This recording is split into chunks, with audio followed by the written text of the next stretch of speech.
All right. So for today's interview question, we are given a multi-dimensional list or a nested list, or it's also can be considered a list within a list.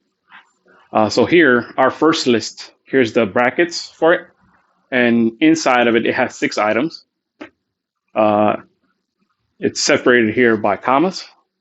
And then each item inside this list is another list that has 6 items in it. And the inner list here, there's 6 of them.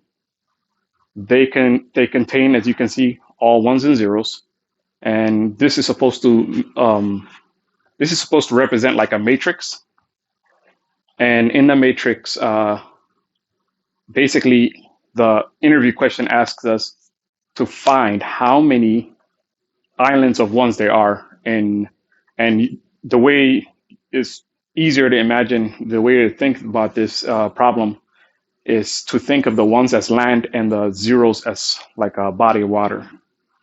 So basically, I'm going to define what it means for 2 ones to make an island. Okay, so as you guys can see here, the way the grid works is every one will have 8 neighbors because that's how a grid is. So there's 4 neighbors which it shares borders with here. So this is like a wall. This one it shares. These two share a wall. These two share a wall. These two share a wall. These two share a wall. And then these are also neighbors that it shares corners with. So ones that are in the center will always have 8 neighbors, or yeah, they're considered to be one island together if they make contact, basically. And ones in the corner like this one will only have 1, 2, 3 neighbors because there are no bordering ones to the left and to the upper and left areas of the grid. So yes. So right now I'm gonna show basically it's gonna be a recursive algorithm again, and I'm gonna show how it's gonna work right now. So all right, basically it's gonna start here at the 0, 0 location, and it's gonna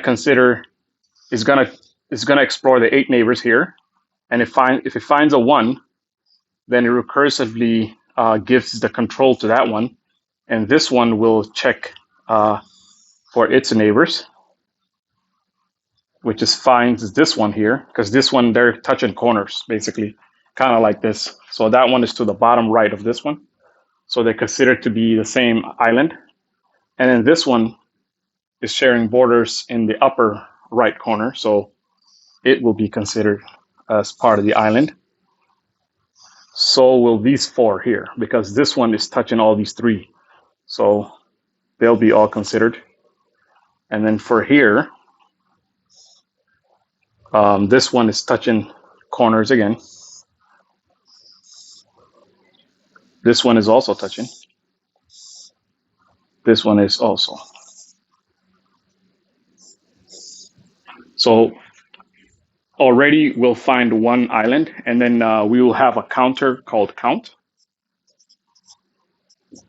and it will get incremented once we found this one island. Then in a for loop, we're gonna keep exploring each node here, and the next one, that's 1, it will be considered an island, and then all the neighbors here, these 3 neighbors are all zeros, so that's going to be an island by itself. And then here, we're going to keep going. So all the zeros will be skipped over, but all the ones will be explored again. So this one only has 6 neighbors or 5 neighbors, and there's only one right here. So that's one island right there. And then this one here. And for this problem, what we expect to return is the value we're supposed to return 4.